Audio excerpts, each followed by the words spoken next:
Hi, I'm João Carvalho, and this is Bridge the Atlantic. Welcome to Bridge the Atlantic's interviews, where we get to know the people behind and in front of the creative industries.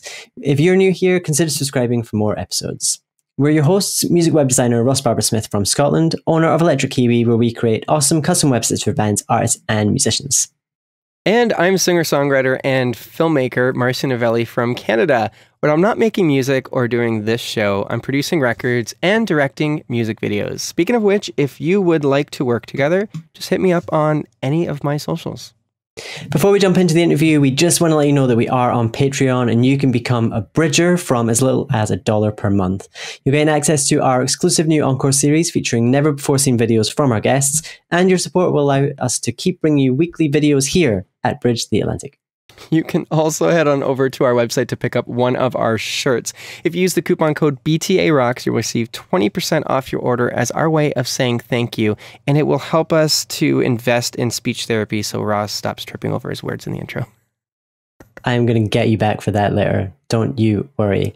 Joining us this week out of Toronto is mastering engineer João Carvalho. Joao began his mastering career in the mid-90s while producing records for many of Canada's groundbreaking artists of the time, and he opened his own studio, João Carvalho Mastering, in 2003. In 2011, to further his passion for the ultimate in audio production, Joao partnered with 3 colleagues and opened the doors to Revolution Recording. To date, Joao has worked on over 2,000 records with clients including the Smashing Pumpkins, Alt J, Fun, and Protest the Hero. We're looking forward to learning more about Joao's work and the advice he'd offer to musicians. So without further ado, welcome to the show, Joao. Hey guys, how are you? Not too bad, not too bad. We forgot to mention that you also work with Alexa on Fire, of course, and City in Color. I mean, Marcio, just to be fair, there's over 2,000 names. I wasn't going to list all 2,000. That'd be a boring episode. Both of those artists. But anyways, let's jump right into the show. I want to know 3 things about yourself that everyone should know. Oh gosh. Well, I mean, I have a pretty, obviously being a mastering engineer, I love audio. So, I have a pretty extensive collection of music and gear and stuff. It's a bit of a problem. Cars. I love cars. I'm a bit of a problem there as well. I guess I have problems. Yeah, I think I'm a pretty okay guy, pretty nice guy to hang out with. So, is that 3 things? I would say so. I'd say you're a really nice guy. That's like the number one thing I after I met you the first time years and years ago, and then I remember that's what I said to my wife. I'm like, he's just a nice guy. That's all you like. It's just there's a few people you meet in your life, and I mean this honestly, that you're just like, what? Wait a minute. How can they be that nice? There must be something going on here. But now we know he's got an audio gear and a car problem, so it all makes sense now. Yeah, that's what he's hiding. At least the audio side somehow works out for your career. And you have to use your car for the car test, so you can justify it all. Write it all off as a business expense. Let's not get into that territory. You know what? Tell us about your Grammy experience. Well, yeah, it was certainly not expected. Rose Cousins, the artist that the record was nominated for, was nominated for Best Engineered Recording Non-Classical, I guess was the category, and. But Rose texted me that morning, and so she's like, "Hey, how's it going?" The morning that I was announced, because I was oblivious, I had no idea it was even coming. So she's like, "Hey, how's your morning going?" And then like, "Oh, great, Rose. How's your morning going?" And she totally didn't let up. Like she was, "Oh, great. I'm just wondering how you're doing." And so she just kept the thing going. She didn't tell me that I was nominated for this award, and so until my phone started blowing up with everybody congratulating me on stuff, and it was pretty funny. Yeah, I had no idea it was coming, but yeah, it was a crazy honor to just have that. To I guess it comes down from 2,000 people that are nominated originally, and so they narrow that down to 5. So yeah, I think it's a great sounding record, but I didn't wasn't expecting it to be that. So yeah, it was pretty cool. So, Joao, for those who aren't familiar, can you maybe break down the role of a mastering engineer for us, and tell us why it's important to work with a good engineer and what difference they can make to the overall sound of a track? Mm-hmm. Well, I think most mastering engineers have been doing it for a while. So which I think generally means that they've started making records and engineering records before mastering records. So I think just the experience that brings. Like, I used to produce a lot of records back in the 90s, early 2000s, and so when somebody comes to me now with a record to master, and I listen to the snare drum, and it's like, oh, okay, I see where they're going with this. I see what they're trying to do, and so I guess experience, just having some background, and certainly helps. And I think most mastering engineers have had that step of starting from recording to mixing and then to mastering. So it seems to be the case. So that's a pretty big, important step, I'd say, to get somebody doing that for you, like a mastering engineer that has that kind of qualification. So I think that the role of a mastering engineer is the most mysterious to most musicians, though. So can you explain a little bit about what a mastering engineer actually does? Yeah, sure. Well, first and foremost, I mean, when you're making a record, you've got these 10 songs. Say, for example, you've got 10 songs, and you're doing all those 10 songs at different times, right? So, so one is just going to sound a little bassier than another one. Another one might be brighter or thinner sounding. Another one might be louder than the next. So when you finish your mixes as a mix engineer, it's generally, you can't just put those out and they're going to sound as loud as ever. They're going to all sound even and have the same amount of EQ and bottom end and top end on each one. So that's, a mastering engineer, of course, is going to take all of those different tracks, try to make them make sense for a continuous listen. So you're starting from you want the track 1 to sound relative to track 10. So a big part of it is sort of this balancing act, and the whole black art thing about mastering. I mean, swear to God, it's just EQ. It's if you EQ it, if you can EQ it correctly, that's half your battle. If the EQ is sounding correct, then you can make it loud without it freaking out. So it's that's the magic. And isn't a big part of, once you got that EQ going on, making it as loud as possible, without obviously sounding distorted. I know there's loud wars out there. Some people think, it should be like it was in the 70s and not very loud. I grew up in the very loud band times, you know what I mean? Like in the 90s when things were really getting loud in the early 2000s. I actually really like that. Even if my own material, I like it pushed as hard as possible, while sounding great. I mean, that's the thing people don't realize too, you know what I mean? Like they might listen to a mix. Why does it not sound as loud or as powerful as this artist's song? Well, because it's not mastered. It needs to be EQ'd and pumped up. Mm-hmm. Yeah, for sure. And it's loud is good. I'm not afraid of loud as long as you can still make it feel dynamic and loud. Absolutely. And I think that's where, kind of doing stuff with just sort of in the box or with folks that just think you can just slap on a limiter and it's like, oh, okay, it's mastered. It needs more care than that. But again, the EQ, as soon as you can get a nice flat EQ curve, then all of a sudden it's like, you can make it loud without your compressors and limiters freaking out, and that's a big part of it. Are there any common mistakes musicians make when presenting a final mix for mastering that you've seen? And what can they do to make their mix as master ready as possible? It just comes from all sorts. And I think a lot of times too, mastering engineers can say, oh, well, leave me some headroom. But, gosh, even that doesn't really freak me out when stuff comes in really loud, or if somebody already has it the way they want it to sound. Just because then you don't have to rethink the whole engineer or the producer's way of like where they want it to go already, you know. So I feel like you know, obviously the less a mastering engineer does, the better. Anytime mastering like an engineer or producer comes back and says, "Wow, it was awesome, love this, love what you did," as I look back and like, I didn't do very much.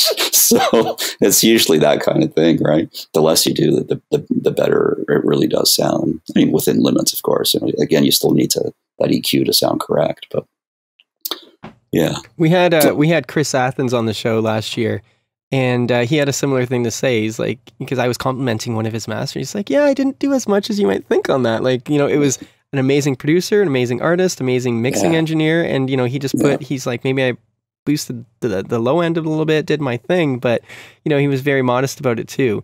But you know, having said that, I'm sure same in your case, if you listen to the non-mastered mixes, it would be a very big difference. And I think that, you know, I think you are being a bit modest.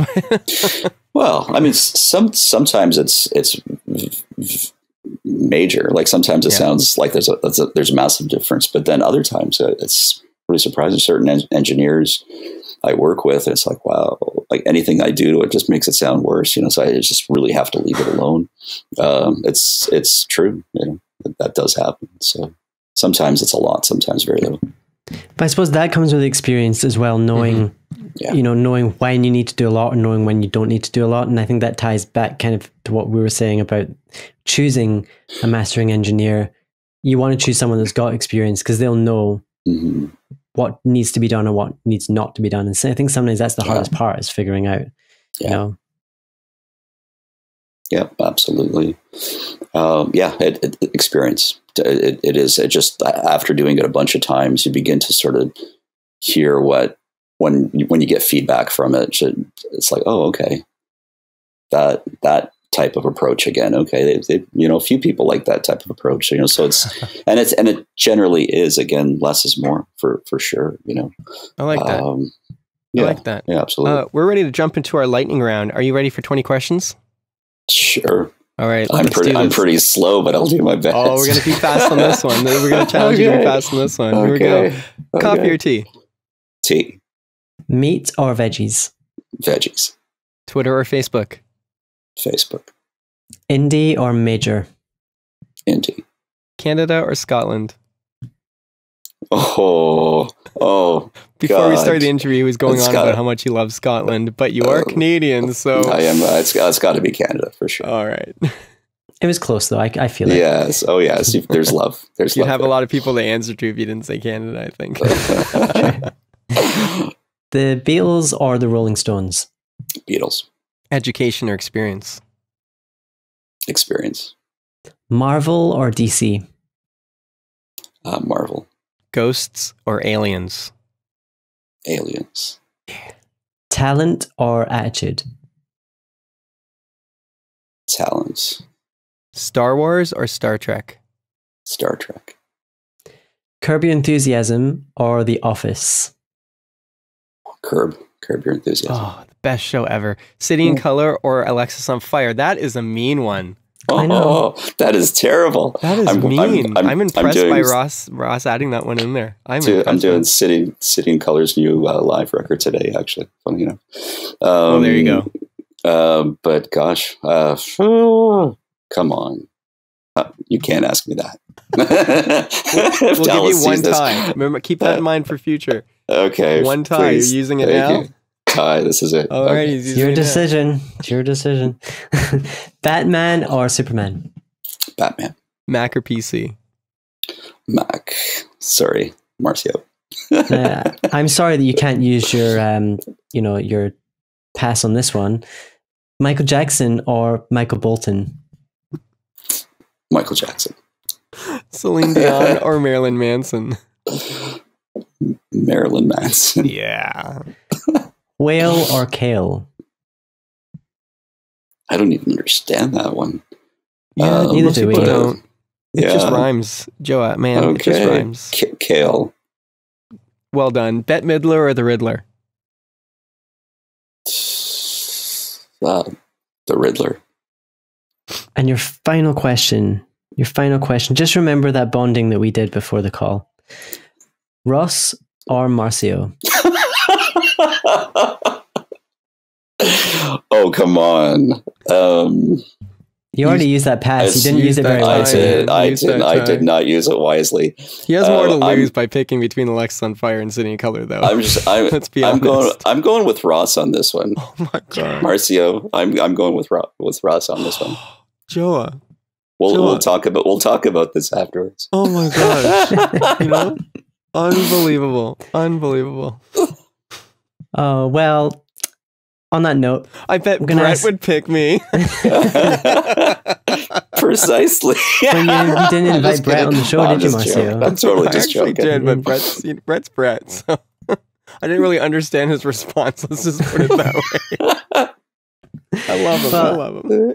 Joe, I'd love to kind of steer things back onto the advice side of things now. So, when choosing a mastering engineer, what should an artist be looking for? Like, what specific things should they listen for, or specific questions should they be asking when they're making a decision about who to work with? Well, I think it's like anything. If you're choosing a producer or an engineer, you'd probably just listen to the stuff that they worked on that you like, records that you like. So I think it's really just that. Awesome. Now, to everyone tuning into this right now, if you'd like to hear more from Joa, you can head on over to our Patreon page to check out our exclusive Encore series, where we're actually going to be talking with Joa about making your mastering process as successful as possible. And this special series is just for our patrons, so don't miss it. Now, Joa, where's the best place for people to connect with you online? I guess just our website is good. So that's Joa Carvalho, www.joacarvalhomastering.com. Pretty simple. Not Carvalho, like I've been calling you for the last decade. No one's corrected me. Nobody. Joa Carvalho. Maybe because I say Joa Carvalho. I say it so fast. Joa Carvalho. I could be saying Joa Carvalho. Joa Carvalho. You could, anyways, but you're not. Yes.